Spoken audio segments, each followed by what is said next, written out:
Hai, Assalamualaikum, apa khabar? So hari ni saya nak kongsi satu resipi ringkas spaghetti creamy tom yum. Fokus ni je Right. Saya masukkan sedikit minyak, saya masukkan bawang putih, saya masukkan cendawan. Right. Dan kita kacau.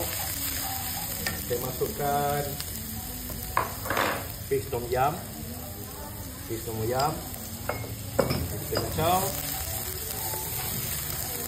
Saya masukkan udang, saya masukkan mussel, saya masukkan krim,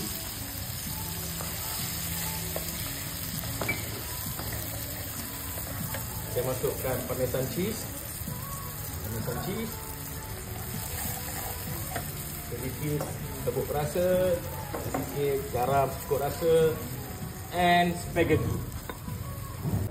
Saya tambah sikit lagi krim tadi. Kemudian saya masukkan daun limau purut. Okey, ini terpulang pada you all lah. Kalau nak sedap lagi boleh masuk serai atau cili padi, terpulang lah.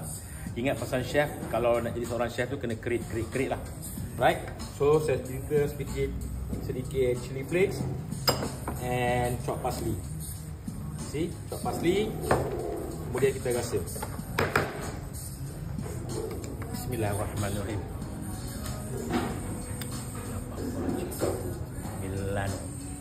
Okay. Dan kita angkat.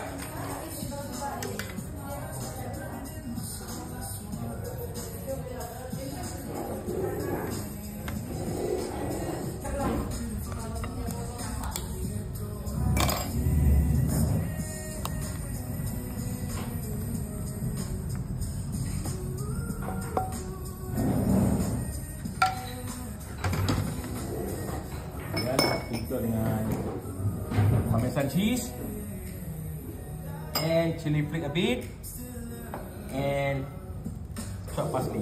Okay guys, satu resipi ringkas creamy, sedap tak sedap, kita bagi saya punya service staff rasa. Rasa. Jadi kita cuba.